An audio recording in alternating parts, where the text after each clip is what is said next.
Hi everyone, in today's video, let's see how to create an Excel sheet to record your business expenses. Firstly, let's open a new sheet.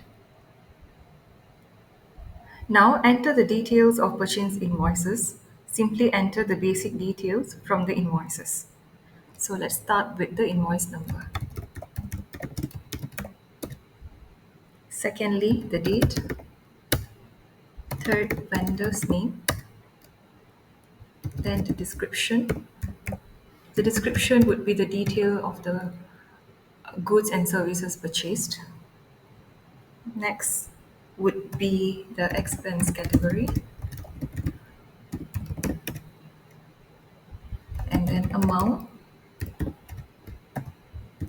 any GST or VAT, and total amount.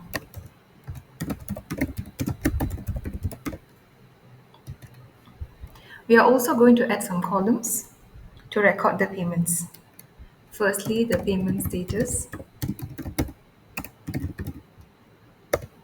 payment date, remarks, payment amount, and balance. Now, let's make this a table. Go to Insert and click on Table. Click on My Table has headers and OK. Here, it gives you a table. If you want to change the design, you can go here and change the design, but I'm going to leave it as it is.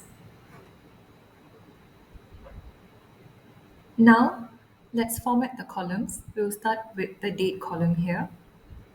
Go to Number Formats, choose Date. I prefer to go with the first one, so I'm going to just click on it and click OK. And then let's format the amount, GST, and total amount columns.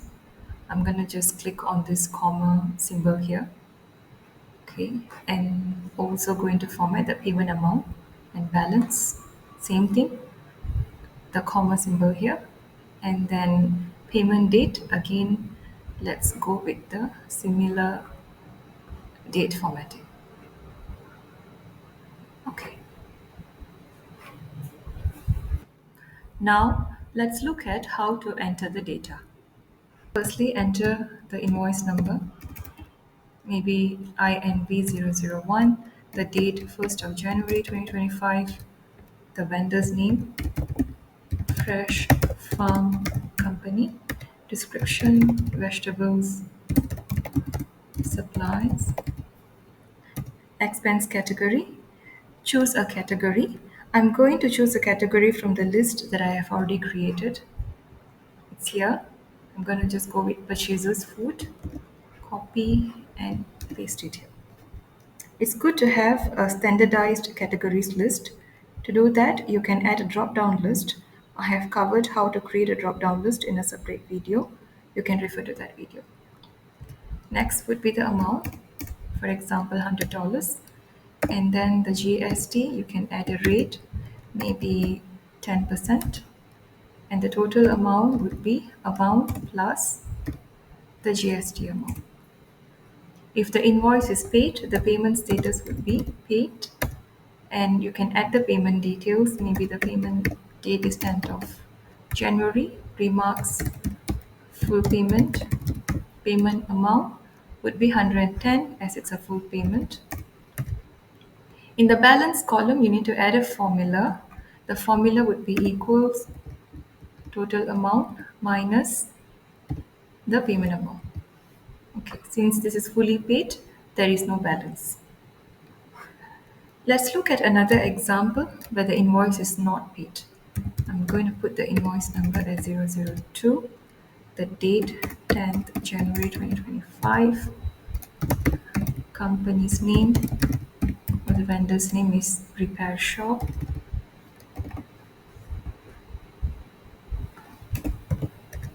description,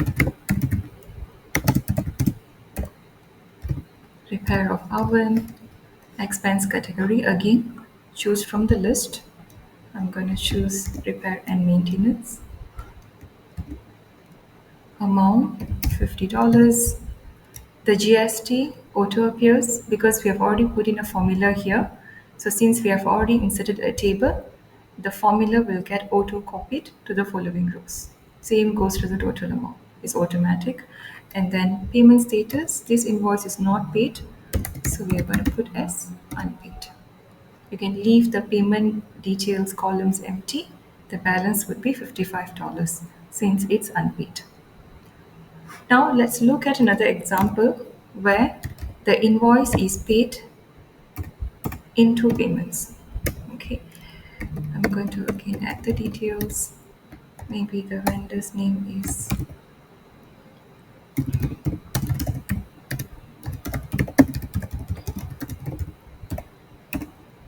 cleaning services. Choose an expense category. The cleaning services. Okay, you can choose this category cleaning. Amount $20. GST total amount auto appears. Payment status is paid. The payment date, maybe the first payment went out on the 15th of January. So I'm going to put that date. The remark can be partial payment. The payment amount can be maybe $11. Okay. Now, what can you do to add the details of the second payment? You can simply insert a few more columns to capture the details of the second payment. So insert 3 more columns and put in the title for the columns, maybe payment date 2, remarks, and payment amount 2. Okay, so maybe the second payment went on the 20th of January, and remarks final payment amount is $11. Okay, but the balance is still has not changed. That's because we need to edit the formula here. So you have to minus the second payment also to get the correct balance. Okay, now it's correct. The first invoice was fully paid, so the balance is 0. Second invoice was not paid, so there's a balance of 55. Third invoice also paid fully, but in two payments. Also at the end of the day, the balance is 0. Okay, that's all. I hope you find this video useful. Thanks for watching.